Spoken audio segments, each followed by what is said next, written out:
T-minus 3, 2, 1, 0.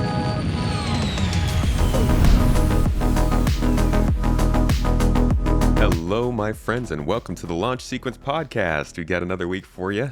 And this week, every quarter, really, we do something a little more spaceship focused. I'm a features guy. I like the development, but there's always something exciting to look at. And it's the beginning of the year. We ended up last year with a lot of expectations, and really, there's a lot of questions up in the air for 25. So I thought we'd have one of the greatest in the ship category of YouTubers and Star Citizen to come on and talk to us about what we can expect, the best ships coming up, what the heck is the Fortune, all the good stuff, man. Thank you for joining me, Star Jump. How you doing? I'm doing good, man. Appreciate it. That's a heck of an intro. I'll take it. Well, I mean, I think most people probably see your name and think of pretty spaceships. Like, Well, yeah, of yeah, anybody outside of the company actually making them, you guys at least you make them look, I think, the most pretty with your hangar, your fleet builder. Can you yeah. Appreciate it.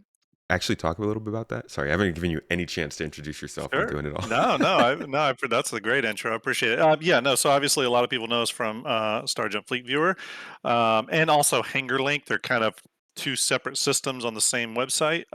But the idea there, the original idea behind that was just so that people could enjoy the ships they've spent money on, but that are not in game. Sort of have some way of enjoying those.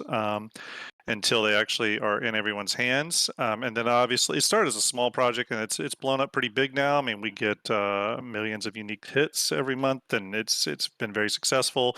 It's challenging to keep it updated. We work very closely with the StarFab team. VMXEO is also in StarJump, but he's also part of the StarFab team with Ventivar and those people. And the software they've created in StarFab allows us to pull a lot of data from the game, so that's critical. Um, we still have big plans for it. We're actually, me and Starlet are talking right now about some refreshes coming to Fleet Viewer. We also want to support base building when it comes out and have the ability to preview and as sort of like a Lego set in Fleet Viewer, be able to assemble base layouts and kind of get a Nice. good idea of what you want to do with your base. So we still have a Oh lot of my plans gosh, for it. Yeah, people are gonna get so nerdy about that, man. I know. That's gonna be And then wild. yeah, and then just because of there's a great tools community within Star Citizen 2. So I'm really close with other tools people out there, whether it's Urkel or Fleet Yards or even Starship 42, which is another sort of fleet viewer. Lunfacy over there. Me and him are good friends, and we communicate on the side. We've shared assets in the past, so there's a great kind of tools community that exists. That's Yeah, fun to be a part of. And we all yeah. help each other out. So. That's actually some good insight because people don't know there's obviously a lot of people follow the game. Some people just follow development, and some people are only following for Squadron 42, but there's also like a subset of the community that's very focused on making tools and supporting the Yeah. community, building these websites, and that's part of what's made Star Citizen exist so long. If you want to trade Yeah. something in the game, you're getting the resources to do that from the community. Like somebody's Yeah. made that tool, and I really appreciate that because, well, I mean, at least it means, if CIG never gets around to those systems, we'll have them. But I Yeah, love the Fleet Viewer. appreciate it. Yeah, I mean, absolutely. There's a lot of tools out there. If you've never gone digging from them, there's a lot of them that help with trading, help with setting up your ship. There's things like Fleet Viewer, which really just kind of help with like top down. What do I own? What do I have? But then there's things like Hanger Link, which give you your hanger values and show you everything from flare to furniture to anything you own in your RSI account and what the value of that is. It meltable? Is it giftable? What's in your buybacks? There's also tools under development. I can't speak too much on them yet, but trust me when I say there's people hard at work on making tools that'll allow you to build crews for ships through the game, as in like an add-on. There's people that are developing tools that are going to plug directly into the game. So there's a lot of cool stuff that people are hard at work on. And as the game gets closer to a 1.0 state, I think you're going to see more official like add-ons and mods to the game that will allow you to set up crews, set up missions, all that stuff from within game. So Hmm. all that's coming. It's just we're waiting for the game to mature a little bit. So Yeah, as we yeah, all are. Um, I gotta ask because I remember, I think maybe the last time or a couple times ago, you were on the podcast before, Mhm. and you guys were about to launch the Fleet Viewer. I remember you were working on it at Yep. that time. I'm curious, what's something that you feel like has come up since then that you weren't expecting would be a challenge building something like that? Well, we've had our share of technical issues over time. We rely on a couple things for Fleet Viewer to even work. One, we rely on CIG to put out hollow models, right? Especially the concept ships. And those are really done by I think Ben Curtis handles most of them, and those are put out. That's a big help. We've had some issues in the past though, where hollow models aren't put out right away. We've had issues where the game files have changed, which makes supporting flight ready ships difficult. So I think it was in 3.2.3, CAG switched the entire code base over to 4.0 code base, even though we were still in the 3.2.3 stuff. And when they did that, all the data in the game changed. So that was a huge trip up. But I think the trickiest thing from when we started is just knowing the game is still evolving and figuring out how to keep up with it, and make changes to stay in parallel with the game. Hmm. But that's again why we're always looking at like adding new things. Like I know we really want to do the base building thing. So ultimately, Fleet Viewer may be a terrible name for that particular app. We may either create a different app or just change the name. But we want to support more than just ships. We want to be able to support base stuff and other things. But yeah, it's really just keeping up with the project. That's probably the hardest thing. And in any long in development project like this, you also just have to like stay interested. Like when we first started Yeah. Fleet Viewer, I remember telling some of the other members that were part of it, I was like, okay, are you sure you're ready to invest in a project that's probably going to be around for years and years and years and years and going to need updates every 2, 3 months? You know what I mean? Yeah. Um, that's always challenging. Yeah. Yeah. So I see folks, they deal with the same problems we do. yeah, Staying yeah, honestly, yes. that's a big thing is like you can do a lot to get started in this game or in this you can even start an org, but a lot of people put it down and step away, which is not a problem. I think that's best for most folks, but it's good to remember that even if you want to get like really into it to get this long-term thing going for Star Citizen, it's easy to burn out on this game. Oh yeah, I mean, it was a early last year or something. I think Urkel had a issue where he just doesn't get much donations to the site, and he really kind of was getting burnt out of all the updates and just keeping everything up and everything. And there was really the community kind of rallied behind him and helped him, raise a little money and stuff because we all knew how important the tool was and stuff. So I think it kind of reinvigorated him. But I think we all deal with that where we get a little kind of just like fatigued on what we're covering or what we're involved in, and you're like, I kind of want to go over here for a little bit, and it's hard to kind of like stay focused sometimes on what the long term project is. But yeah, I mean, so that's always challenging. Dude, you guys are wizards. The coding Yeah, is hard. I've tried it it. is. It is. Can confirm. I tried Yeah, starting coding around when I was starting video production, and you can tell which one I was worse at because I'm not right. doing it anymore.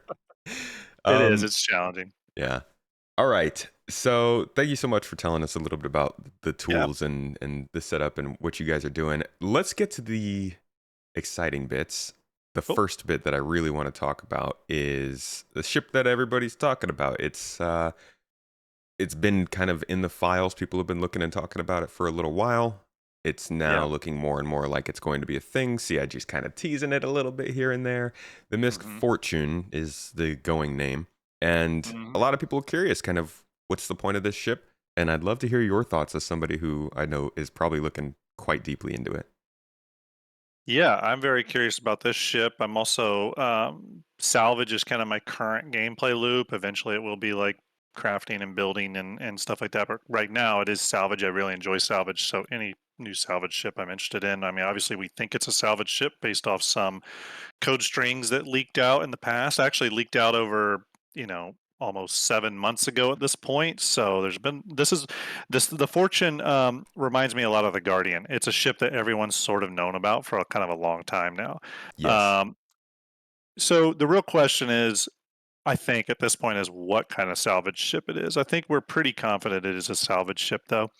So the question is, what kind of salvage ship? I was just speaking with Execute from Info Runners, yesterday, and he really thinks it's possibly a salvage ship that focuses on breaking down buildings, which I think does make a lot of sense if you look at holistically what are the other vehicles that are currently in development, with the focus on base building. Obviously, there is a, CIG is focusing on ships that facilitate that, whether Yeah. it's the CSV-FM, the Starlancer build, and then the biggest surprise of last year was the fact that the Pioneer is going into development. Because if you would have asked me Yes. that 8 months Yes. ago, I'd have said never. That Yeah. ship's Yeah. 10 For years real. away.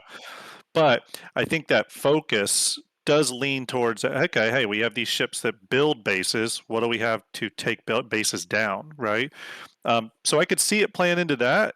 If it is that, it still seems early for it because I think base building stuff's going to be later in the year. Yeah. Um, so if we put that aside, let's just say it's another salvage ship. I've heard a lot of people, and I myself, I've said this too. You go, well, why do we need another Vulture, another single person salvage ship?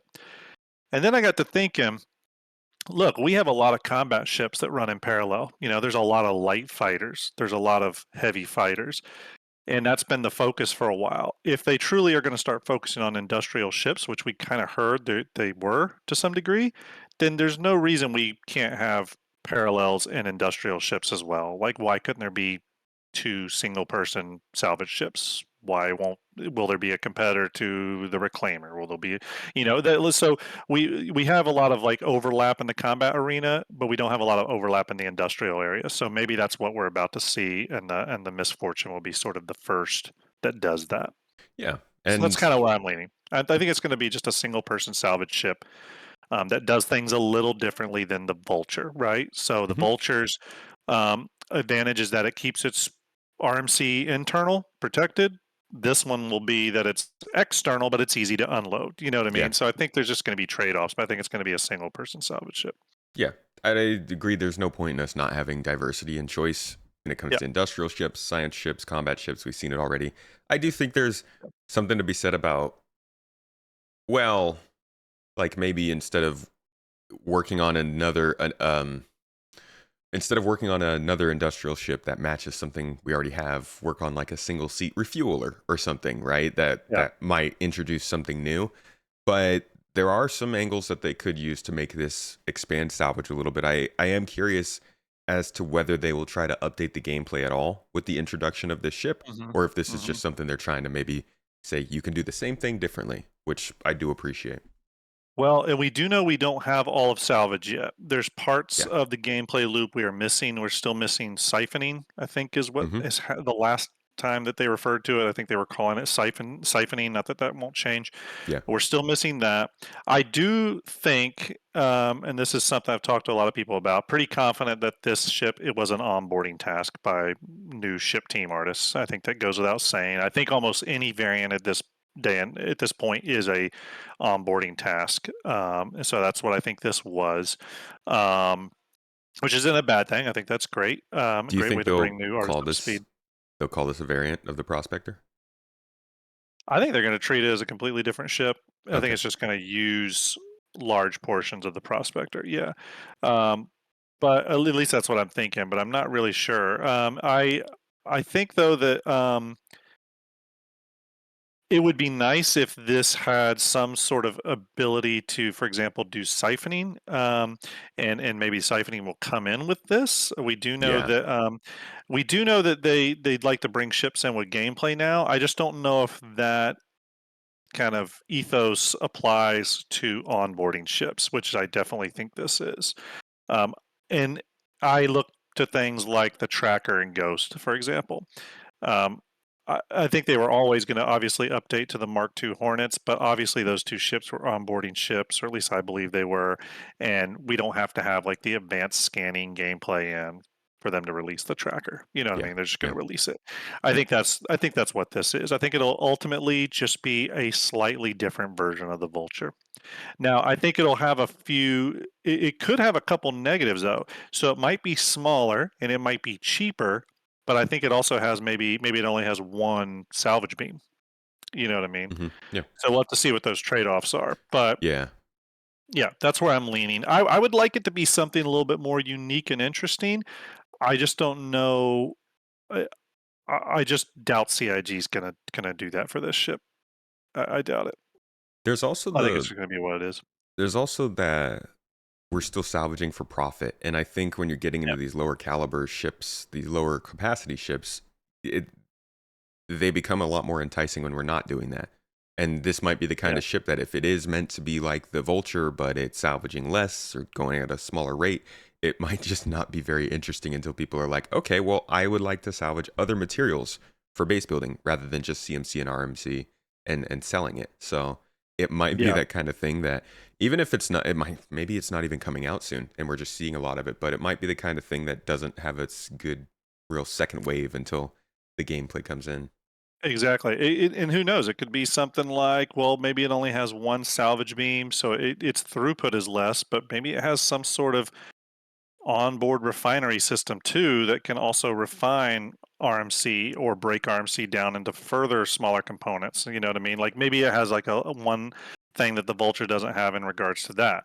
Yeah. We'll have to sort of see if they try to differentiate it or if it's truly just another option in that tier of salvaging.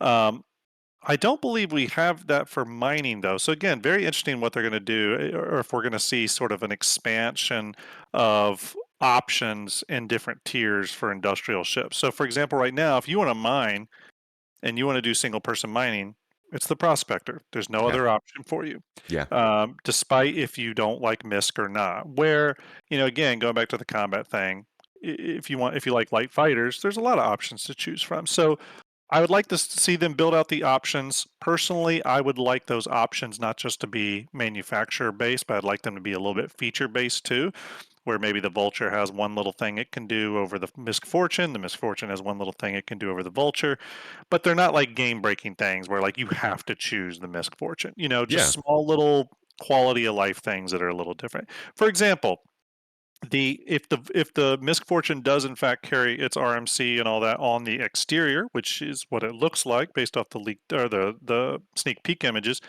then that's a nice little bonus. You know what I mean? A lot of people like that feature, like with the whole series and stuff, just being able to pull it off really easily.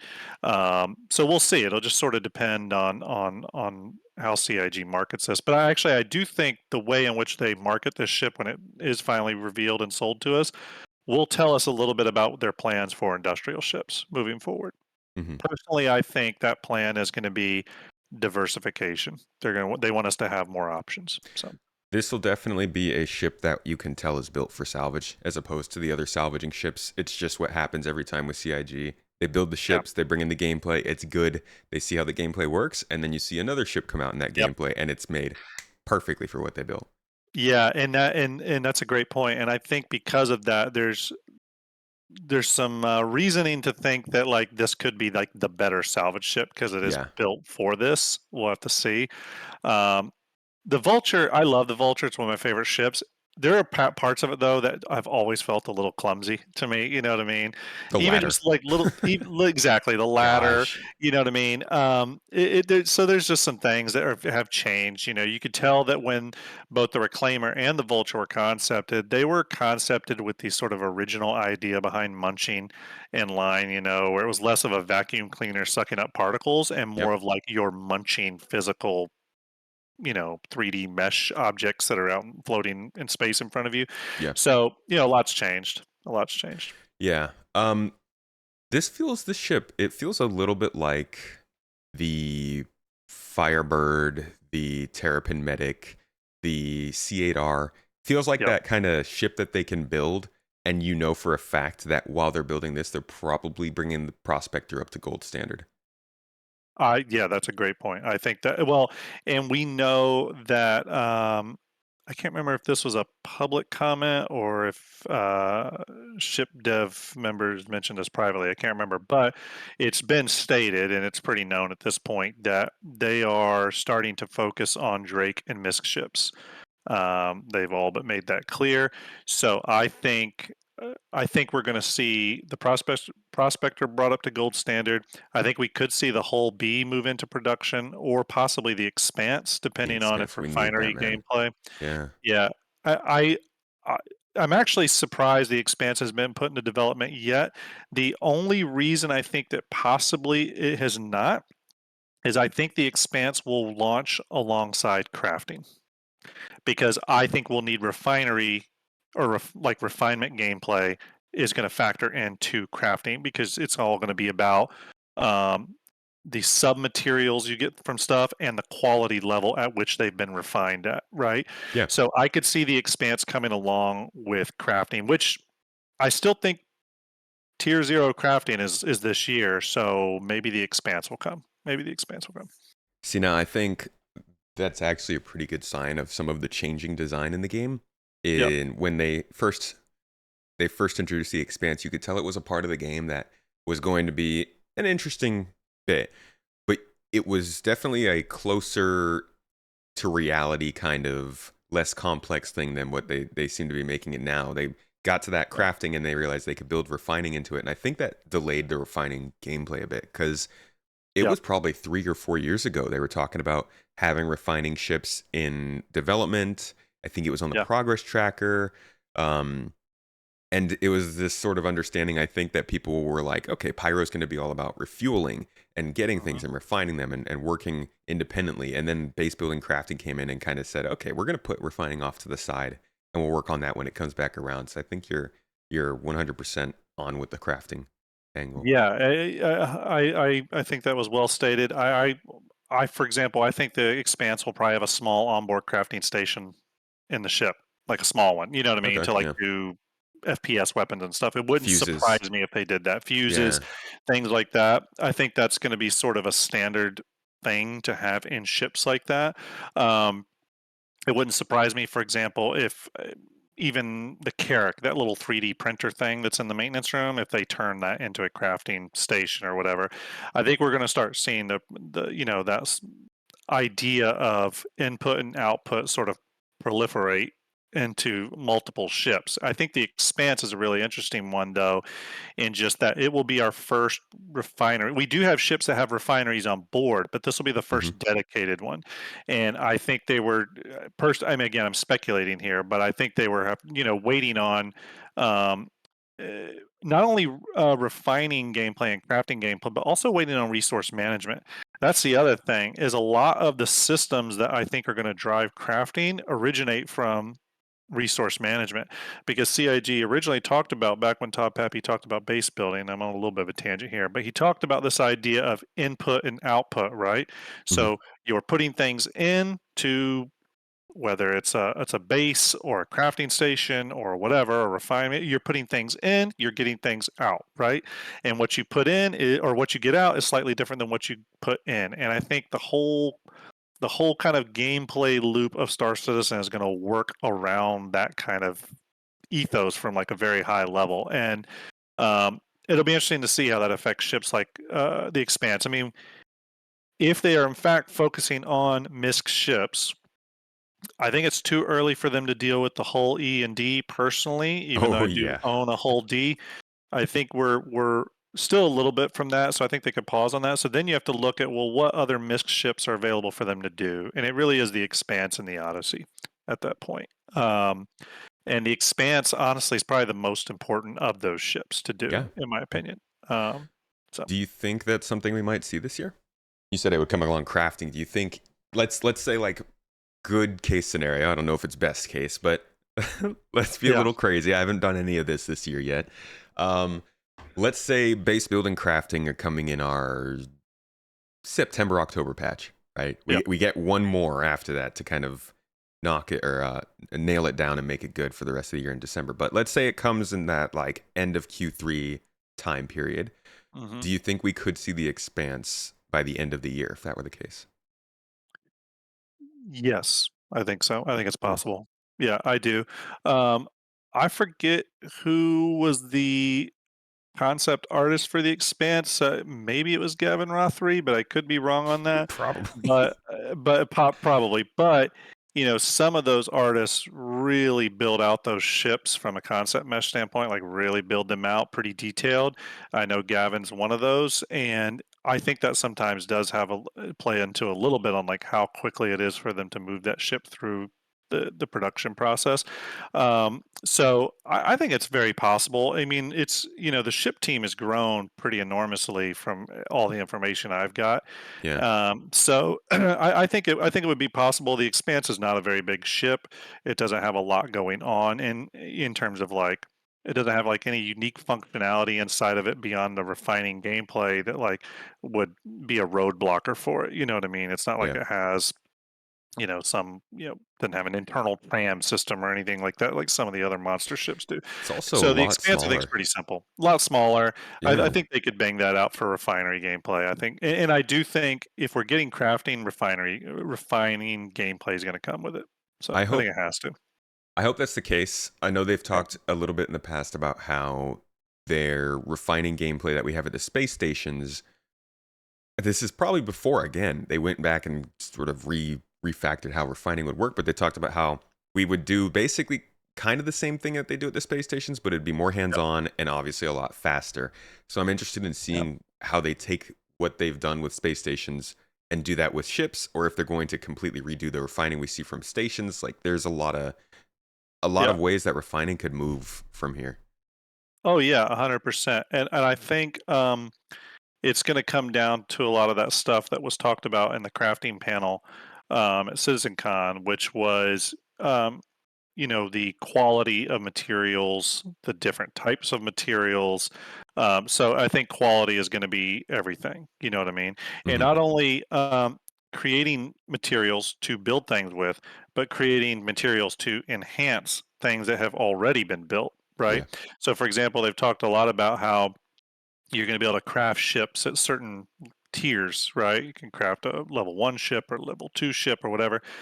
But they've also stated that if you have a ship already, you're going to be able to upgrade its level. Well, what does that look like? Are you crafting and new materials for the hull, and does that require a certain level of refining?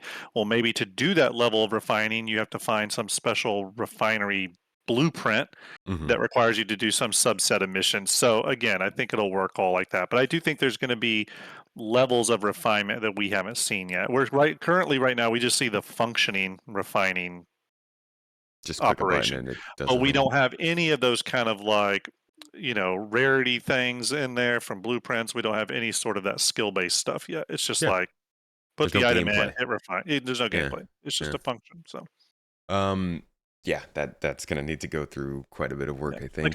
I could, for example, I could see there being sort of like volatile refinery, gameplay where as you're refining it, you have to, much like you would with mining, you've got to like keep the thing in like the sweet spot as it's refining, over the course of 5 minutes to get the highest quality output. You know what Yeah. I mean? There'll be We some need sort of that, interaction dude. We there. Yep. really like there needs to be some Yep. kind of skill and gameplay associated with actually getting good equipment and stuff.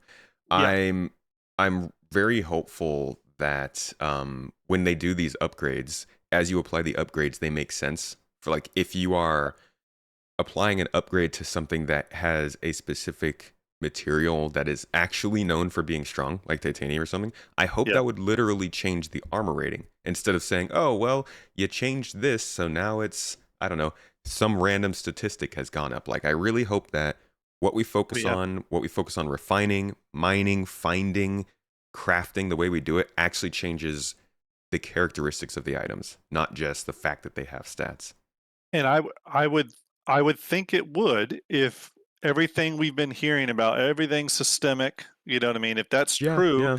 then for example, not only if let's use titanium as that example again. If you were to do some sort of titanium armor hull upgrade on your ship, maybe that gives you more strength, but also there could be another advantage. Maybe it's a lighter material from a Yeah. mass perspective than the previous one you had. So maybe your ship performs a little better, or maybe it's heavier and your ship's a little bit more sluggish. So again, if it is systemic, I think we'll see those changes across the board. It sounds like that's what they've been working for or That's working what towards. I So think that's Maelstrom. Like is yeah. kind of the idea is the materials, the stress analysis, all that stuff.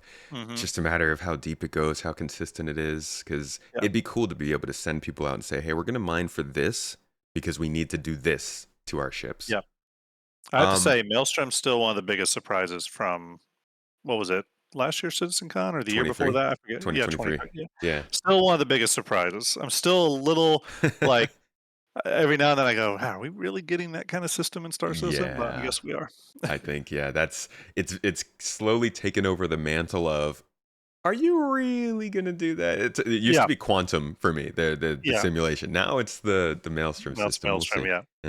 Yeah. Okay, you mentioned Misk and Drake were the two you feel like are being focused on, so we're gonna Mhm. stick to those for now. Any other Misk ships you think might be a surprise to players coming this year?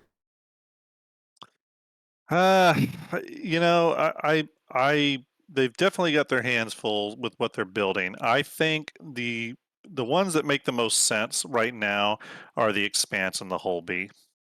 The Hull B is just useful. I think the Hull A is a nice ship. I don't own one, but I think it does what it does well. Totally makes sense to have the Hull B, though a slightly bigger version of that as a stepping stone to the Hull C ultimately. So the Hull B is an easy win for them. And then I think, like I said, the Expanse is to me something that hopefully is coming with Yeah. gameplay. Beyond that, I think possibly doing some quality of life updates to some of the existing mixed ships would be good. I've heard that some of the Reliance may need some work, so I could see them maybe circling back to some of that. But Yeah. they also have their hands full. They got a lot of ships in development right now, so I'm not sure how spread thin they are. But again, I was told that there's a focus on. I was told big MISC ships and big Drake ships, but they also could just mean MISC and Drake ships. So Big Misk ships, the Odyssey. yeah, the Odyssey could be one. That would be cool, but it doesn't feel like there's any need or reason to do that right now. You know, the funny thing about the Odyssey, it is a big ship. It's almost Polaris sized. It's a monster. I think it's 100 and I want to say it's 140, 150 It's meters beautiful. long. It probably will grow a little bit, but it's already a big ship. It's got a lot going on. Another ship that has refinery gameplay in it, though. That's the other thing. So Hmm. if that, that they're probably waiting on that ship for that gameplay, but maybe they want to launch it with it. The only tricky thing with the Odyssey is they have a lot of ships in the large category that are in development. So I'm not sure if the Odysseys, Yeah, if it does go into development, I think it'll go in at towards the back end of this year. But again, I'm speculating. I don't have any knowledge of that. it's also a very exploration focused ship, so they might want to wait until they have like deep space probing or whatever they want to do in that regard. Yeah, It's the only advantage. Well, I would have said this a year ago. The only advantage to the Odyssey would maybe be some of its surveying stuff, but I think any scanning ship should be able to do that. But I've also changed my thinking on CIG's approach to base building when it comes to like how many ships are you going to need to do this. I think that's a big reason why we saw the CSV Argo series, the little drivable base building yeah, vehicles. I think that's the whole reason we saw those instead of what they were originally were going to do, which was going to be a big like anvil ballista factory. platform that can build medium ships. I was talking about this on stream the other day. I think the reason we didn't get that, which they had previewed that previously, the reason we didn't get that and we got the tiny little CSVs is I think they looked at that bigger ground vehicle and said, okay, well, the only way you're going to be able to get this to a planet is with a Hercules.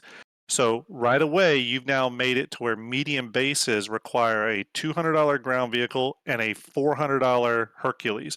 So now you get a $600 paywall on building a medium base, and I don't think CIG wants that.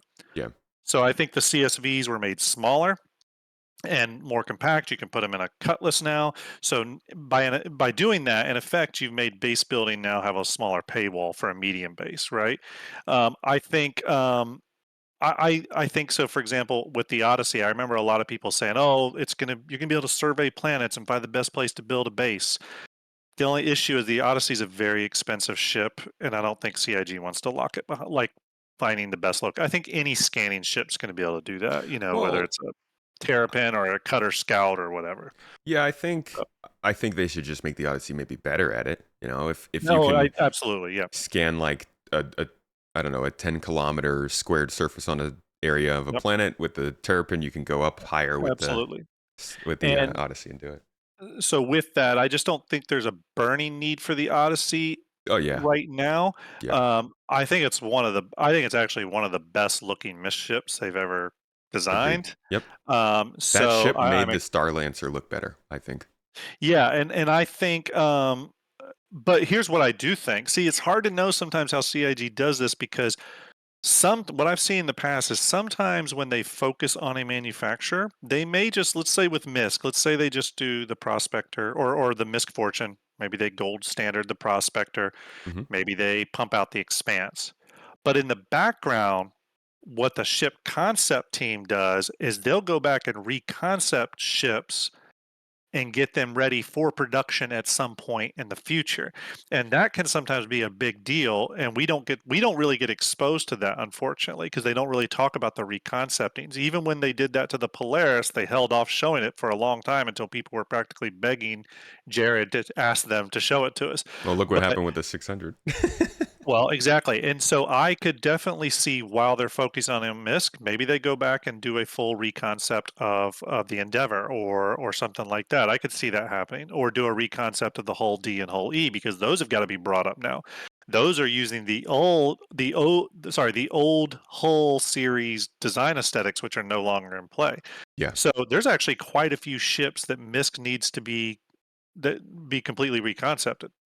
Hull B, or yeah, sorry, Hull D, actually Hull B as well. Hull B, Hull D, Hull E, and the Endeavor all need reconcept passes. yeah. And I'm You know what I getting the mean? ones that are focused on the gameplay too. Like the Expanse even might see some level of redesign on the interior. I Oh I yeah.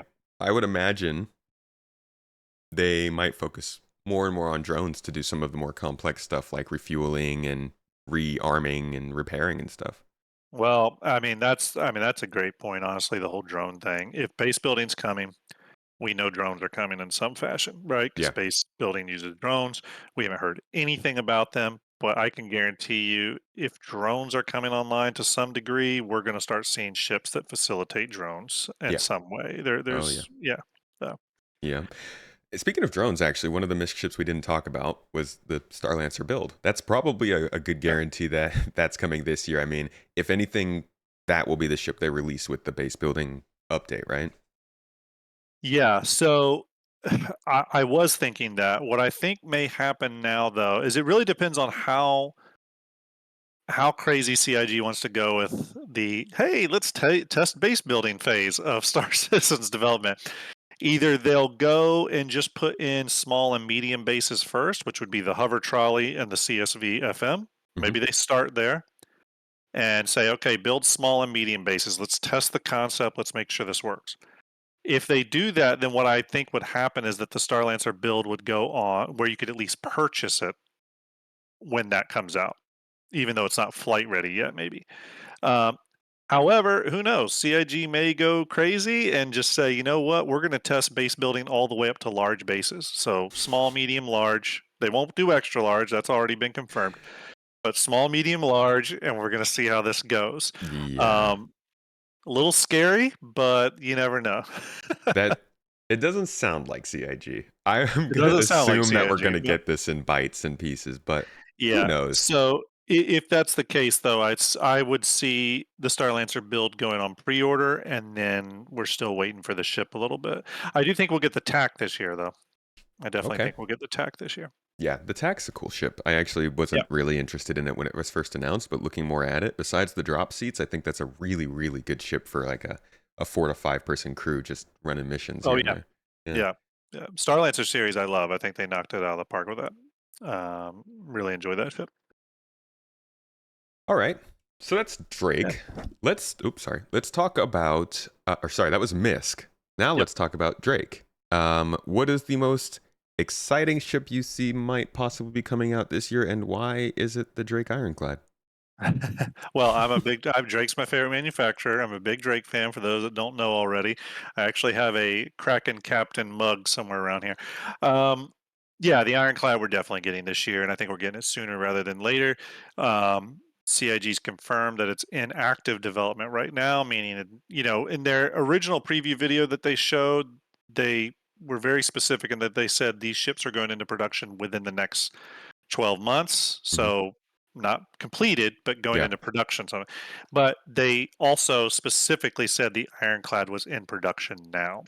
Um, so I think we're going to see it. I have a little bit of a theory about when we're going to see it. I think we're going to get it on Drake Defense Con Day during Mm, Invictus. I that'd be a think good touch. yeah, I think we're going to get it then, especially because there's the assault variant of the Ironclad. Um, the Ironclad is probably the ship I'm the most excited about right now, coming to the game. The Why? Ironclad well, I'll tell you, because the Ironclad to me is a they made the ship in a way or designed the ship in a way that can be used in a lot of different emergent gameplay situations, meaning that you're going to see people use it for cargo, but I think you're going to see people use it for piracy. I think you're going to see people use it for boarding. I think you're going to see people use it in a lot of different ways and creative ways just by the way it's designed. So, for example, it's got this big open area. What was the big thing that CIG showed us back in 2023 when it came? When I think they were showing us, they showed it inside of Hercules, but then they showed it this year as well when they talked about crafting and selling wares and mag locking things and stuff. Hmm. I see people setting up stores inside Right. Ironclads. You know what Yeah. I mean? Where they have shopping malls set up. The Ironclad is very much like the Kraken to me, where it's designed in a way that allows us to have a little bit of like gameplay freedom with it. So Okay. I'm excited about any ship like that. Um, and it's um it's a Drake ship, so what's not to love? So Yeah. It's a giant slab of yeah, Drake flying through it was space. it was also designed by Gavin Rothery, who's one of the best ship designers out there. It's Dude doesn't and stop. He no, he just doesn't doesn't. He stop putting doesn't. out banger ships. It's crazy. No, he's a great dude. You know, we've had him on our stream, on our show Star Jump Station, and I actually had him come and speak to my company, the company I work for, and my day to day life. He came and did a big presentation there. It was really great. So, Gavin's a cool dude. He's an amazing ship designer. The thought he puts into ships is amazing. And back when they originally previewed the Ironclad. Um, they had the concept mesh up in Blender, I think, and we're kind of running through it. It was easy to see then that the ship was pretty far along and that they were thinking heavily about even things like component and all that kind of stuff. So I knew it was probably going to go into production pretty quickly. And I think with the fact that the ironclads will be completed, hopefully for Defense Con, yeah, it then opens up the possibilities for the Krakens to move into development. I don't have any speculation on when that will happen, but the one thing I have heard, and I think Execute and Algorand can back me up on this because I think they've heard the same exact thing from Ben's mouth, is we do know Ben Curtis is very excited to work on the Kraken. We know he wants to work on it. I think he's excited to work on it. And CIG, look, CIG knows when the Kraken goes into development, that's going to be a big deal. It Yeah. just is. Yeah. It's the same thing of when they eventually release the Idris into the game. There's going to be articles written. It's going to generate buzz. The Kraken's the same thing. It's a giant aircraft carrier coming in the game. What's not to love? So I think they do Can want we to call get it to that. aircraft carrier? Yeah, Like a well, space, I guess spacecraft carrier works. spacecraft carrier. Yeah. Yeah, it's everyone who ever wanted a GI Joe aircraft carrier when they were a kid in the '80s. It's your Yeah. dream come true. Yeah. So I mean, ultimately, though, I do think they want to get the ironclads done, and then I personally think they're going to start working on the Kraken afterwards. That would Now, be wow. they have And yeah, they have some work to do to it though. Before it's not yeah. gonna be one that's just quick and easy. The exterior is pretty much there. They've had the exterior done for a long time, actually, since about 2018. Not to say they won't go and make another pass on it to clean a few things up, but it's Yeah. been game ready since then. John Cruz said that the exterior mesh was optimized for the game engine already, but they don't have any of the interior mapped out yet. Now, what I think has happened is I think the Kraken has probably already received its internal layout concept mesh done. Hmm. Maybe CIG hasn't shown us that, but I think it's probably gotten it. And then what could happen is the ironclads get completed, and then soon after, maybe they start working on the Kraken in earnest. You know what I mean? I don't think there's going to be like a mad rush to finish it, Yeah. but they may have a small team kind of toiling away on some I stuff. mean, even the way you're talking about the ironclad sounds like Yeah. it's gonna cannibalize a little bit of that Kraken privateer with, people using it for that general Yeah, purpose sort of large ship idea. But want to be 100%. really clear to everybody, when you're talking about the Kraken releasing, you're not saying it's going to happen this year or anytime particularly soon, No, right? no, No. no, no, no. When do you think that would be? I think the soonest the Kraken could release would probably be at the end of 2026. Like if they were to move into production on the Kraken after the Ironclad was done, which remember the Kraken wasn't shown in that video. Yeah. But let's say if they were to schedule it like that, the soonest I think we would get it is then. There's some things that the Kraken has in it that have to be considered that I don't consider roadblockers, but they are like technical things that you have that are a little different than other ships. So, for example, the Kraken has the air car tram system in it. Um, we don't have a ship that has a tram system that's in player's hand yet. We do. They do have ships that have them. The Yeah. Bengal has an internal tram system and stuff in it.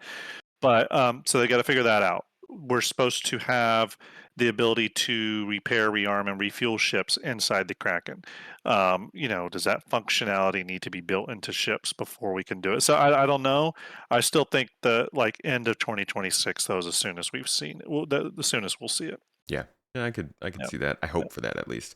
yeah. The Kraken's a really interesting one. Honestly, the Ironclad too is an exciting one. But Drake looks like they're in an exciting spot anyways. Yeah. We've also seen another Drake ship that they sort of teased being worked on that, well, okay, we assume it's Drake because it looks fairly Drake. I assume it's Drake. I know Yeah. others think it's something else. I Yeah. do think it's So Drake. the fact that you know what I'm talking about means at Yeah. least we all are kind of on the same page here. But Yeah. this is one that I'm assuming is Drake. Do you think that might be, it's going into production this year? Do you think we might see it release? I think so. I think it's a Drake heavy fighter personally. I think that's exactly what it That thing's is. bulky though. Yeah, I think it's a Drake heavy fighter. I think it's honestly, here's what I think it is. I think it's a how the Corsair, everyone loved the Corsair, especially when all the guns were pilot controlled because it was like a great heavy combat Yeah. ship. Yeah. I think this is the Corsair without all the extra baggage of carrying a vehicle and stuff. It's your Oh, combat Corsair. wait. Hold on. Hold on Grim. a second. Yep. Grim. Yep. Grim, are you telling me that they nerfed the Corsair for this ship? Is that what you're saying, Grim? Well, Oh my I, God. there could be part of the conspiracy. I don't know. Well, I'll say this though. I mean, the good thing is they said that they're not totally happy with their Corsair solution. I'm a big Corsair fan. It's actually one of the earliest ships I pre-ordered, like pledged for, was the Mhm. Corsair. So I'm a big fan of it. I think this new one though is a stripped down Corsair. That's all about. It's like, oh, okay, you like to fly the Corsair so you can shoot things. Well, this does that, and it's not a Dude, Corsair, but that's it's gonna be great. so funny. If that's true, that's gonna Yeah. be, they're just like, hey, you like, we got the Corsair at home. Here you go. Um, yeah, so that's what I think. That's a good point. So that Drake ship and the Ironclads, and then I don't think I while they do misspeak sometimes, I don't think when they're doing an ISC, so like a pre-recorded episode of the ISC show, I don't think the ship developers try to misspeak often because they do know that goes sideways from time to time. The whole carrot killer Yeah. comment and everything. And we record that. And we record that and we analyze it. I don't think it's a giant I don't think it was a big misstep, for example, that when in the Ironclad is Rad episode of ISC, they brought the Kraken up Hmm. when talking about the Ironclad. That's not a mistake. I 100%. Ben Curtis said it there too. The Ironclad makes the Kraken easier.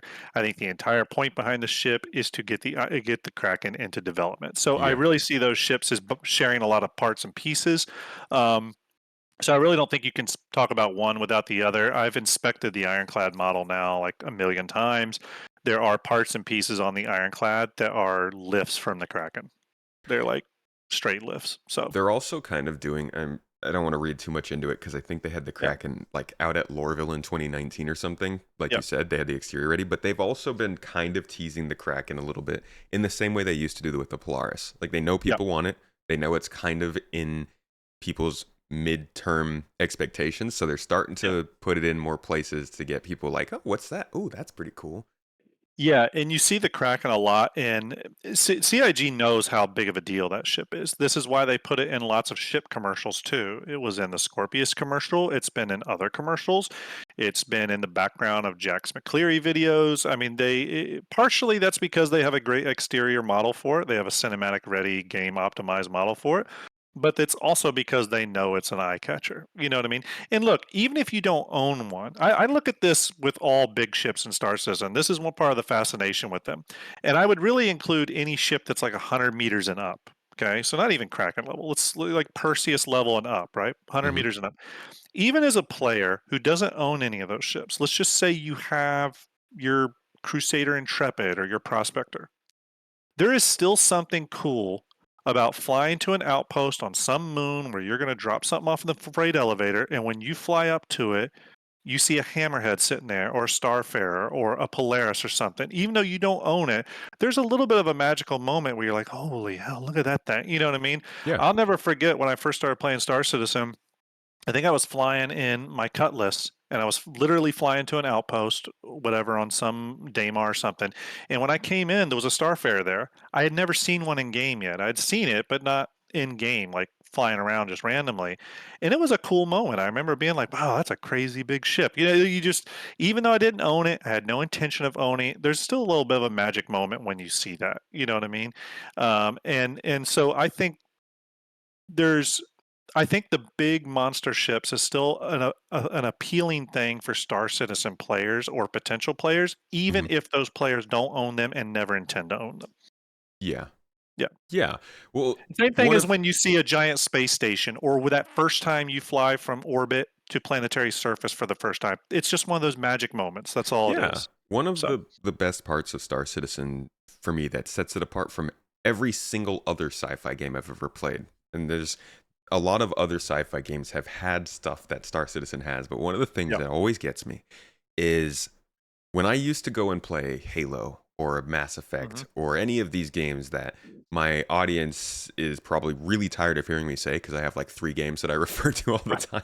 It's all Whenever good. I went and I was playing those games, I would look at all the spaceships and stuff that's going on, and I'm like, this is so cool. I Yeah. just want to, like, everybody wanted to just fly a Pelican dropship in Halo Combat Evolved, but you Yep. never had the chance.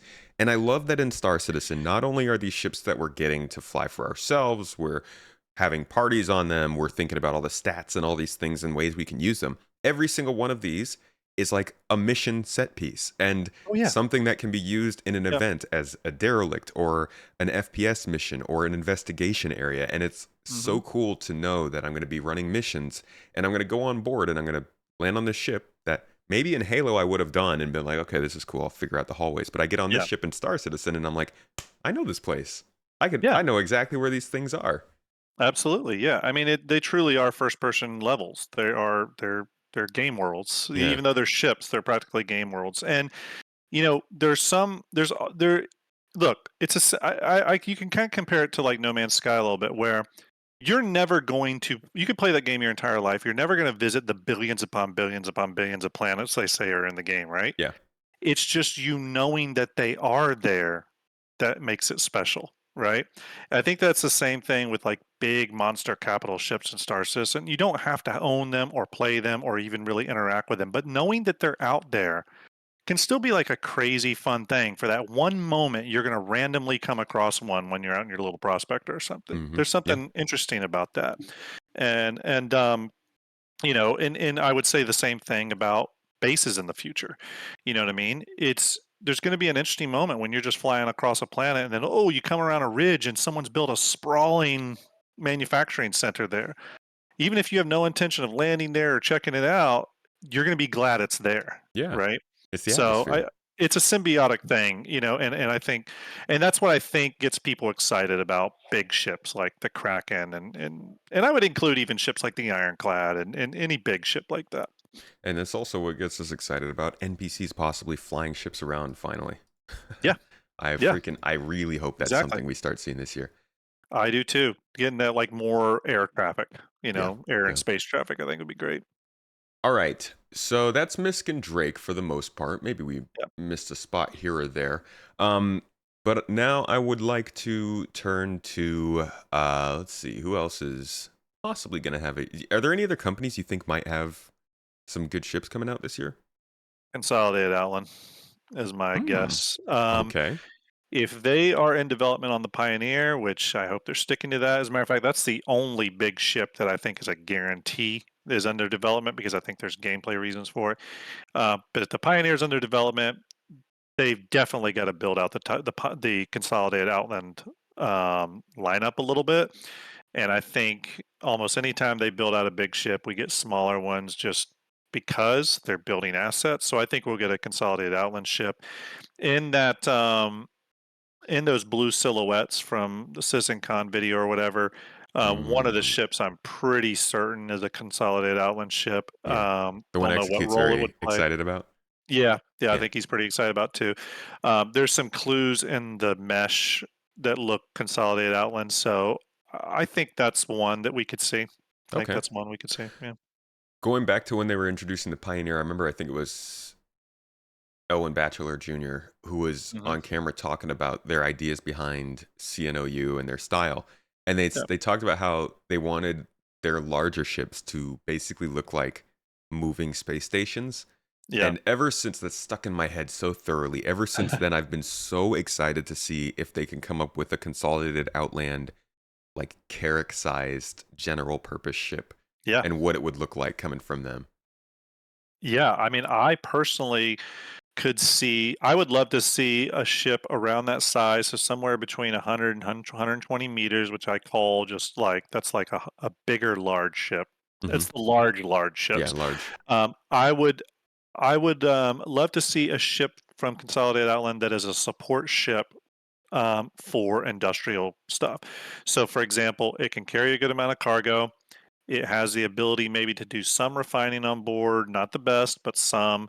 Maybe it has the ability to, maybe it has stuff on board that allow it to carry a small snub ship or something like that. So I guess you'd sort of refer to it as a general purpose ship. That's sort of how I refer to it. But it's a ship that could essentially support, for example, Pioneer operations way out there. It's the ship that you would fly back and forth to resupply the Pioneer, so you're not taking that thing, back and forth in the verse. Just a good support ship for industrial operations. I was gonna say, as supporters saying in chat, it sounds kind of like a mini Pioneer almost. Yeah, yeah, yeah. Yeah, I like an think we're going to need outpost. something like that. Yeah, I think we're going to need something like that. Um, just to because some of those big ships, you're like, well, for example, the Pioneer. Yeah, think about that. And I would put the Starlancer build in this situation as well.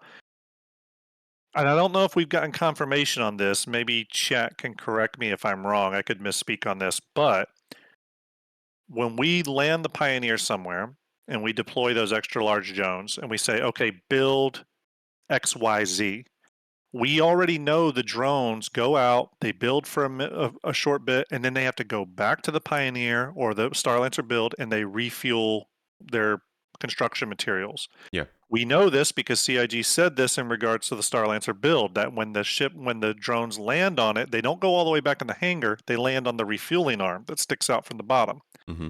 So if you're building a big base, let's say you land in the Pioneer and you're going to build a large manufacturing hangar. Well, because the drones have to resupply themselves every little bit, if that manufacturing hangar takes 3 hours to build, you can't take off in the Pioneer and go resupply. You've got to leave your Pioneer there because the drones have got to keep flying back to it to resupply. Hmm. So you need a ship that can go back to landing zones and get more, RMC and all that to keep feeding the Pioneer, because the Pioneer is to stay where it's at, or the Starlancer build whatever manufacturing ship you have there. Yeah. Yeah. So I think we're going to need something like that. I mean, we have ships like that. I think, the Ironclad's going to be a great ship for that, personally. But what we actually need is something like an Ironclad, but instead of a top opening door, we really need a ship where almost the entire side opens up Like the to Polaris kind pull. of. Yeah, very much like that. So I could see something from Consolidated Outland like that. I mean, they didn't hint at anything, but I think there's a pretty big gap in the Consolidated Outland lineup for a ship like that. That would be very cool. I Yeah. do like the company, and their design style is very interesting. They got this kind of monolithic large panels sort of thing going on that they could probably Yeah. have some fun with. I wonder if they'll change the lore for it, because in the lore, this company is like 20 years old. I think it's a Yeah, they're little insane for them to be making all this stuff in within 20 years of starting. yeah, they're kind of like I think they're supposed to be kind of like the Tesla, kind of like the Yeah, new kid on the block sort of thing. Um, yeah, I don't. Yeah, I'm kind of curious if they change the lore too. I mean, another thing that I think is interesting to point out about them is that we've seen large consolidated Outland ships already in the Squadron 42 gameplay demo. The one from 2023, not the one the most recent one that they did at CitizenCon, but the the mining. previous CitizenCon. Yeah, there's a moment at the end of the cinematic. I tried to find it the other day. I've watched it a bunch of times, but there's a moment where whoever's doing the gameplay demo is flying a Gladius inside a space station, and they pass a huge ship. Oh, the It's blue and freighter. it's blue and white, and it's got the same bridge that the Pioneer has. It's got that long, big cargo tanker type bridge on it. Hmm. And the reason I'm convinced that's a Consolidated Outland ship is that, and this is the weirdest little detail, but sometimes details matter. On the side of that ship in the cinematic, that freighter has these weird little panels. There's like 3 or 4 of them on the side, and they got kind of an interesting shape to them. It's not just like a rectangle. Those exact shaped panels are on the Pioneer as well. So, in the Pioneer's hollow model mesh. And again, it's a little detail I noticed. Maybe there's some CIG dev out there going, "Oh, you're reading too much into that." But everything I've seen about that suggests a consolidated Outland ship. So what that means is they've got some assets built already for large consolidated Outland ships. Maybe not interior, but definitely exterior. There's stuff built. And I would guarantee you that the new reconcepted Pioneer, I guarantee you that bridge is almost a direct lift from that freighter we saw in the cinematic. Hey man, the more they can Yeah, reuse stuff to make 100%. progress, I'm all for it. Me too. Me too. I hope that we do see some more. I'm really just glad that we have this conversation has been so focused on industrial ships, because it's been a Yeah. long time coming that people have been waiting for more ships that do things as opposed to just go places and Yeah. kill stuff. Yeah. And clearly a lot of that was waiting for things like salvage and the resource network and base building, but it's just nice that we're at that point in the development finally. And I don't think it's a negative for combat players. No. And here's why I don't think industrial ships, industrial gameplay loops, and a working economy, which needs to come as well. All those things are going to give a reason for doing combat, in my opinion. So those things are going to directly benefit combat players because they're going to make combat meaningful. Like right now, you could go destroy a combat or cargo ship and pirate it and get all the stuff off of it, but there's not really much of a gameplay loop about besides earning some money. But Yeah. imagine in the future when all that economy gameplay is in place, we have industrial ships out there in large, like doing massive industrial operations. As a combat pilot, that's going to be pretty cool because those are more targets. That's more, potential earning potential you have just by either going out and protecting those or those industrial ships or going out and pirating them. So for me, I think it'll be a big benefit to combat pilots. Yeah. Yeah. All right. Let's shift gears a little bit. We've been talking a lot about new ships that might be coming this year. Yep. Let's talk about old ships that might be coming this year. I want to talk about CIG's backlog. It's been Yeah. a bit of a controversial topic for them in the past. I'm not sure how many of their ships are in the backlog now, but I know they're they've made a good dent. It's something like maybe 30 ships still need to be worked on. But Yep. what are your thoughts in terms of how they're delivering them, what they're focusing on? Are they taking too long on these older ships? Or are there any older ships that are obvious choices they should get out right now? So I just released the other day on the Star Jump X or Twitter, whatever you want to call it, this ship scale image that shows all the ships that players can own by manufacturer. And when you look at those and you look at how many are flight ready, much like you said, versus how many are still concept, they really have pushed a lot of ships out. I mean, CIG has put out a lot of ships. Um, I personally understand why certain ships, though, have not left the concept phase yet, and that's partially because their gameplay loops, I think, are still have too many question marks around them. For example, let's take the Crucible. For example, it's a great example one. Could they have put and we don't really have any repair ships in game. There's probably a good reason for that, because Yeah. had they have put out repair ships before they even knew they were doing Maelstrom, I think that would have completely screwed everything up. So now that they know Maelstrom's coming online and all that stuff, I think repair ships are going to be something that they can start finally thinking about, right? Same thing with medical ships, stuff like that. So personally, I think they're trucking down the trucking through the backlog pretty well. I still think the ships we're going to see first and foremost out of those backlogs are going to be ships that have a little bit more general purpose gameplay to them. So it doesn't surprise me, for example, that we might see the Kraken sooner than, for example, than we might see the Crucible or the Endeavor. Hmm. I think it's all but been confirmed that the Endeavor is, for example, is a post 1.0 ship. It makes sense Yeah. because it plays into all the gameplay loops. You know what I mean? So of course it's going to wait. Um, I think it was 2023. They said the ship team was like 23 or 28 people, something like that. I thought it was Hmm. 23, and Excuse told me 28. So maybe it's It's one of the around there two in the 20s. around there. But when info runners took ships to them at this past Citizen Con, I think they said the ship team had grown to like 58 people. Yeah. That's a huge increase, Yeah. and It's like maybe it's doubled. increased. Yeah, I mean, maybe it's increasing this year too. So I think it's a little hard to judge their ability to get through the backlog at this point because they've never had this many ship team members. I think this year could be an interesting time because I think it's going to be the first time where we've seen the ship team bulked up to the level it is Yeah. and how that affects the backlog. So it's going to Yeah. be real. I know that they're sensitive to it. I know that they want to get some of these older ships done.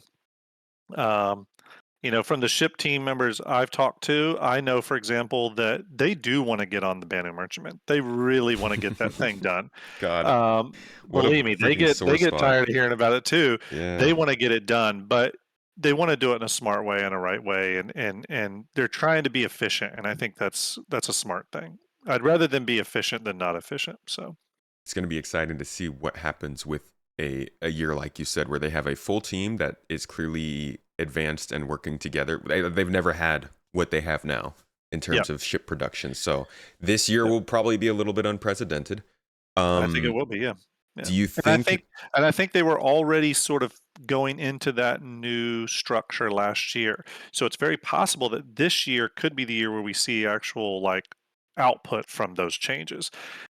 I personally, when I saw the new, hey, what's going into production in the next 12 months video, it caught my eye that there were so many large ships going into production. Also, Perseus, Ironclad, Pioneer, Star Lancers. I mean, that's and some of those ships have multiple variants, with the Star Lancer and the Ironclad. So to me, I mean, they seem to be like really pushing. You know what I also, mean? also a lot of ships that we know about. So that's Yeah, a yeah, lot of people have comments about what ships yeah. they're releasing. Do you think they're focusing too much on selling ships? Does it feel like we have more ship sales now than we did 4 years ago? Or are they not being responsible with them? Hmm. I so and I hear a lot of people's complaints about it, especially with our ties with Hanger Link and stuff, and having a tool where you can actually see how much money you've spent. It's like a little painful. Um, Oh boy. I I really have the mind that you can boil it down to this: we would not get a game ever made like Star Citizen if it was funded traditionally. Why are we Yeah. sure of that? Because there would have been a game already made like Star Citizen if you could traditionally make it that way. I think ship sales are how this game is being made, so we're going to continue to see them. But what I think will be good for us and good for CIG is some level of diversification in terms of the income, like how income comes into the project. Obviously, ships is the big thing now, of course, but I think microtransactions in the long run will be much more important to the game because they require less work to create, and you get and even though they don't cost as much as a $500 ship, selling furniture and paint is going to be much more lucrative for CIG in the long run. But remember, they have other things coming online that I think they're going to monetize as well. I think you're going to see the monetization, and when I say monetization, meaning like with real money, You're going to see the monetization of blueprints, of base building parts and pieces. I think you'll eventually see it with components. I think you'll eventually see it with you know, all the different furniture and decor items and all that kind of stuff. And here's my theory behind that, especially when it comes to like decor items and paint and stuff like that. I am all for them selling that stuff for sure, if it brings money into the project and keeps this dream project alive. If they're going to pull back on that, then unfortunately, I think they would have to move into a subscription based system for Star Citizen, which is a whole other conversation. There's pluses and minuses to it. If you've played MMOs, you'll know that there sometimes are good things about a subscription, sometimes there's bad things, but it is a business. They've got a massive payroll now. They've got expensive studios to pay for, and that money's got to come from somewhere. It's either going to be ships or it's going to be something else. So it's like one of those things, pick your poison. What I do think CIG is being smart about is that the ships you purchase aren't top tier. They've now confirmed that to us. You're going to be able to level up ships beyond that. CIG is opening up the crafting and selling market inside the game. So there's going to be plenty of ways to get ships and vehicles inside the game. And I think most recently, the most responsible thing CIG did was with the Starlancer build and the CSB FM. They showed those ships to us, but did not sell them to us, which was shocking.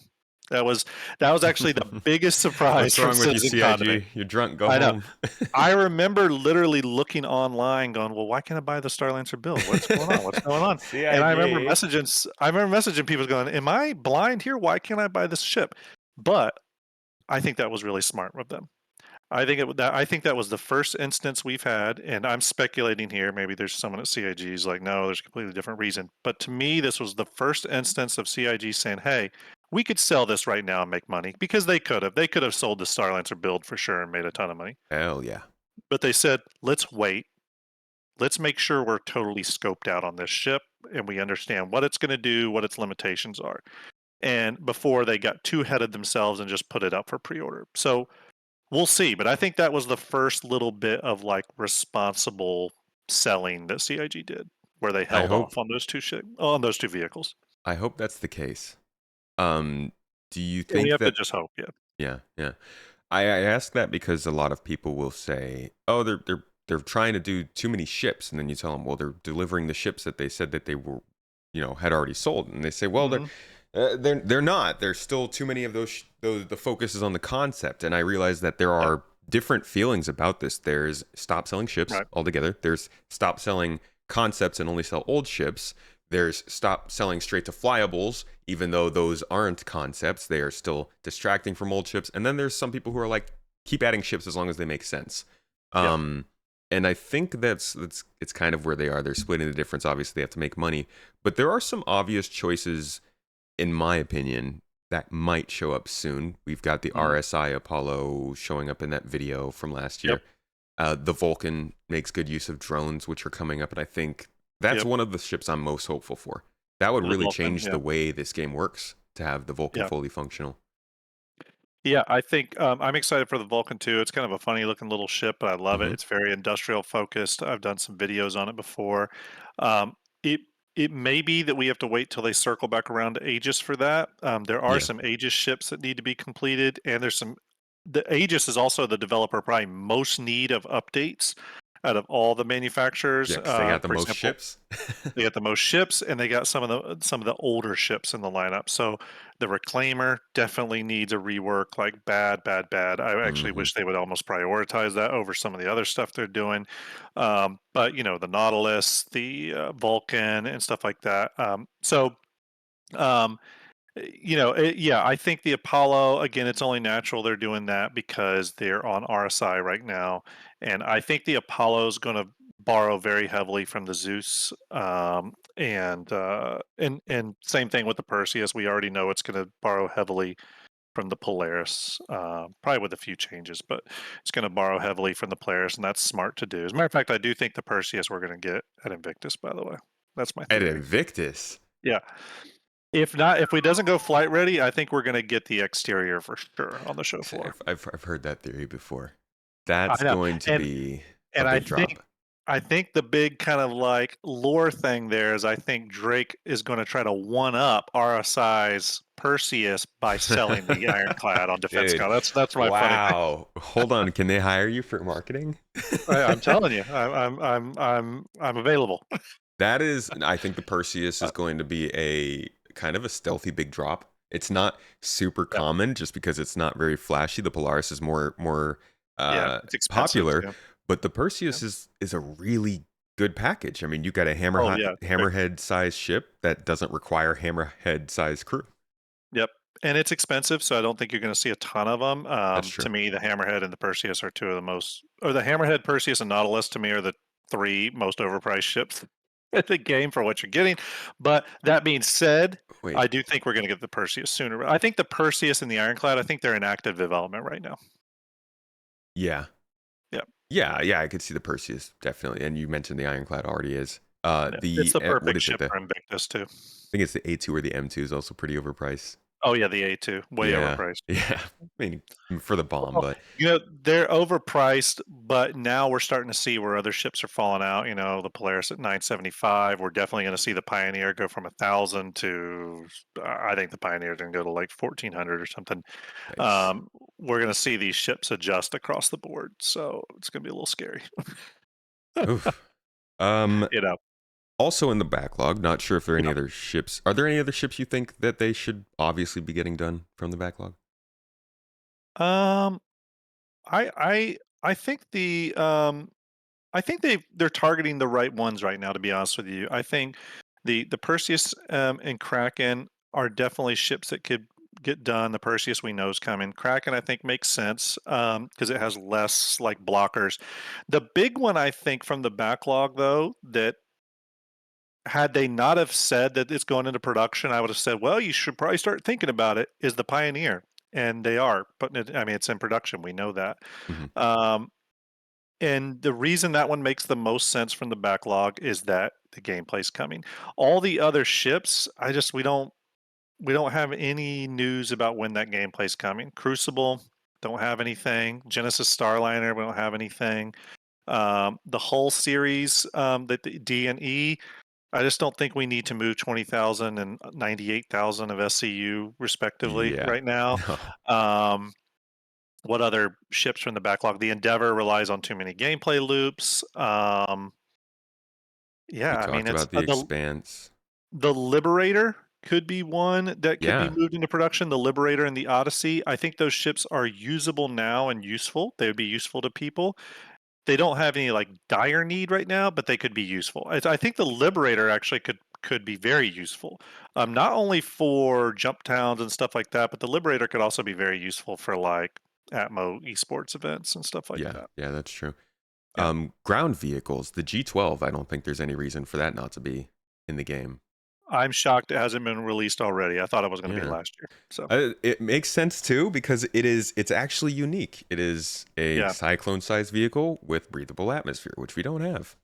Yeah, I think I would have swore it would have went into production just for like people's excitement about racing, but I guess they're just waiting until they circle back to Origin, I and would they have, have yeah. specifically said they're taking a break on Origin for a while. So Yeah, okay. And yeah, then there's also the Rangers, which people really want, but yeah. that's the two-wheeled vehicle. Guys, I'm sorry. I don't know when that's going to happen. I'm gonna go ahead and tell you, I have a problem with all wheeled vehicles in Star Citizen, and it's You're not alone. fundamental. It's fundamental to how they perform.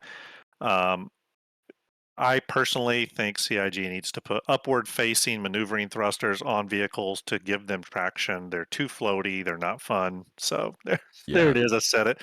But yeah, I think like the Rangers are just artificial waiting. gravity almost Yeah, on the something. vehicles. It's yeah. Agreed. All right. I can't think of anything else backlog related. I'm sure you guys in the comments I got plenty of input. I would love the Genesis Starliner to be honest with you. That's a ship I'm excited for, just in terms of its like aesthetics and look. Hmm.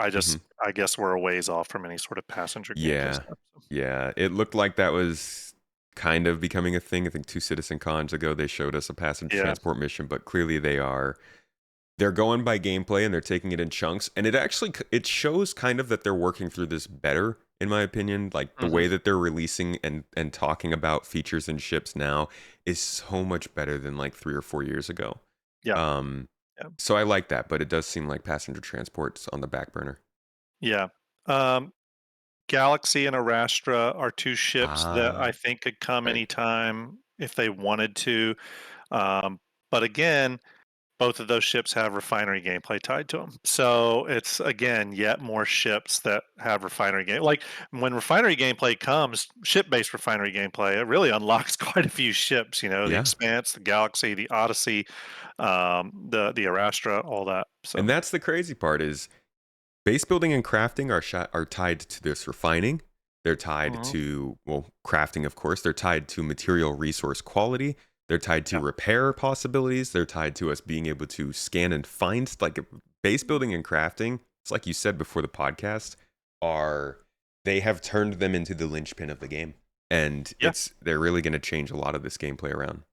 Yeah, and I know we've probably talked on this a lot, but the only two ships I would also add to that backlog because they're easy to forget sometimes is the Idris and the Javelin. Right. And I've talked a lot about this on my stream, but if you watch the most recent I Held the Line or whatever, no, the most recent gameplay video, the one that Rich Tyler plays through at CitizenCon Hmm. or IE or whatever it was, it is very obvious that the Idris and the Javelin received substantial exterior changes Mm. across the board. As someone who knows those ships inside and out, for example, I've expected the Javelin model inside and interior ad nauseum. I can tell you right now that the exterior of both of those ships is almost fundamentally different. Almost every part, panel, and piece is different now Mm. in the newest versions. Now, we haven't seen that in game yet, but in that Squadron trailer, they were different. Everything, engines, every bit of greeble work, You think entire. those are squadron specific versions? I think they're updated Idrises and Javelins. Okay. I think CIG is just not ready to talk about it yet, but I had heard through the grapevine that with the level of detail that was done on the Polaris, there was a push that to level up the Idris and Javelin to that standard because those are Okay. hero ships, and I think that's what they are. I think they brought the exterior. I don't think any of the interiors changed. I just think the exterior of those two ships has changed dramatically to bring their quality level up. And if you compare them to the previous models, their quality is definitely bumped up in the new versions. Cool. So, The yeah, Squadron itself seems like a very high quality game, which yeah, we just need it to yeah, be polished, man. And yeah, we won't get into it, folks. We're gonna have a bunch of launch sequence episodes about Squadron, yeah. but today was all about ships, man. I want to finish it off Yeah. and just ask, what is the most exciting thing spaceship related that you think will happen this year? It could be a feature, could be resource management, Maelstrom, a ship itself, or even Yeah. just, I don't know, a revelation that the team has grown.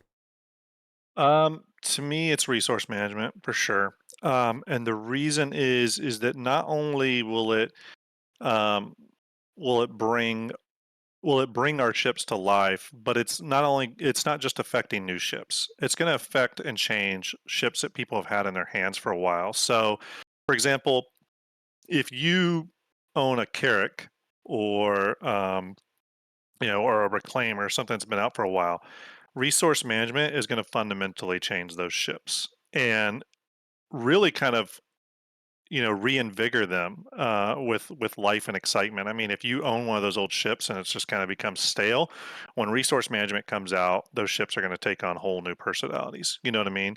um, Imagine battling a fire in the engineering area of your Carrack, or being able to control all those sub functions and stuff like that. I mean, it's just going to bring so much more interest to the ships we already have, not just new ships coming. So from a ship standpoint, I'm most excited for resource management. Yeah, I can Yep. agree with you there, especially because it's not just ships. Like it's going Yeah. to change Not just space ship. stations and Yep. outposts and stuff. Oh yeah. It's a really cool system. It is to me, it's as fundamental a system as any bit of core tech. You Hmm. know what I mean? Like server meshing or any of that stuff. It's fundamental like that because it's like you said, it's going to affect everything. Yeah, So yeah. it's hard to explain to people how big a deal that so many of these different things that on their own might feel like oh, okay, that's substantial, but still kind of small. So many Yep. of them coming together at the same time is just Yep. crazy for this game. Like the thought of if we were back in 2020 and you told somebody, yeah, you're going to get like server meshing, the resource network, you might even see Maelstrom and base building all within a year of each other, they would tell you that's not going to happen. It's I know. impossible. I know. It's taken And, a while though. and again, not that any of this hasn't or could not change, but again, I was told from someone in the know, someone at CIG, that base building's coming this year. That's essentially what I was told. Now I don't know what tier that is, could be tier 0 or whatever. But what I read from that is, and let's say he even slips to next year, whatever. But what I read from that is that there is a push internally to get base building done, get resource management out, and with base building, being able to start building out all the gameplay. And when I say base building, what I'm actually talking about is crafting and manufacturing, actually. So I Hmm. should probably refer to it as that. But with the push to get that out, that is going to service so many gameplay loops, mining, salvage, even things like combat and stuff, because now you're going to be doing missions for groups for reputation, which will open up additional blueprints, right? Hmm. So it's all going to circle around blueprints and manufacturing and crafting. And I think it's going to, as Rich has said in previous SCLs, he said Star Citizen is definitely an interesting tech demo now, but the game is not there, Yeah, right? And that's going to bring the game in. So so even though it doesn't all rest on base building or resource management, whenever I see those things come into game, I'm like, great, that's one more box we can check that is done on our way to a game. You know, I'm sure that's exciting. everybody I'm sure everybody who's been listening has noticed that the constant theme throughout this, even though we're here covering ships completely for 2025, has been Yeah, base building and crafting. it's It's a big hard to part and it's ignore coming it. in. I think it's a big internal initiative, and Yeah. I think CIG's ship choices are reflecting that to some degree. Yeah. You know what I mean? All right, man. Thank you for this chat. Yeah. I think this is a good look at ships coming up this year. Not every ship, mind you guys, but it should give you a good idea of where we're headed, what the short-term look is for ship production and development. And I would Yeah. say just look at ISC and SCL, especially over the next like 4 months going into Invictus Week, and you'll get a good idea of what's coming up the rest of the year. Or monthly reports, which I'll be covering here, and I'm sure you'll be covering on your own stream. Yeah. Can you let folks know where they can find that stream and your own content? Yeah, I live stream over on Twitch and YouTube. Actually, obviously on YouTube, you just type Star Jump. We're going to come up. Yeah, if it's, catch us over there. Always dual stream to YouTube as well. On Twitch, you can find me at twitch.tv /starjump_Grem. I stream there pretty regularly. Every Tuesday, I do my shipyard episode where I talk about ships in some form or fashion. You can go to Starjump Fleet Viewer or Hangar.link to check out that stuff. And yeah, just we do have a Twitter and X account. It's starjump.org. Follow us there because that's where I post like all of our updates to Fleet Viewer and all that kind of good stuff. So Cool. yeah. Awesome. And thanks Thank for having me you. on, man. I Yeah, always dude. love talking ships with you. Oh, it's good times. Yeah, We've got to do this more. we do. I We do. wanna get on your show one of these times so we can So talk about the that's the other thing graphics. I'll say. We are rebooting Starjump Station. It was our previous discussion show where we've had people like Gavin Rothery and Paul Jones and CIG people and stuff on. It went on hiatus and then never came back. I am rebooting it now. I'm doing all new graphics and setup for it. We definitely want to have you on for that. So we'll talk about that. I'm gonna try to get you on Sweet. one of the first episodes. So that'll be a lot Had of to fun. invite myself. I'm sorry. Love it. Love it. All right, Anytime I man. can talk to you, man. Awesome. Well, thank you so much for joining me for this one. I hope your predictions come true this year and we Me can too. see some good ships come out and people are satisfied with what they see. And Absolutely. thanks again for joining me. Everybody else, thanks for listening and watching. As always, check us out on our audio platforms. Watch us on YouTube, whatever you choose. Join us on the Discord to chat about all this stuff. Either way, appreciate you coming to the Launch Sequence podcast, and I'll see you all next week.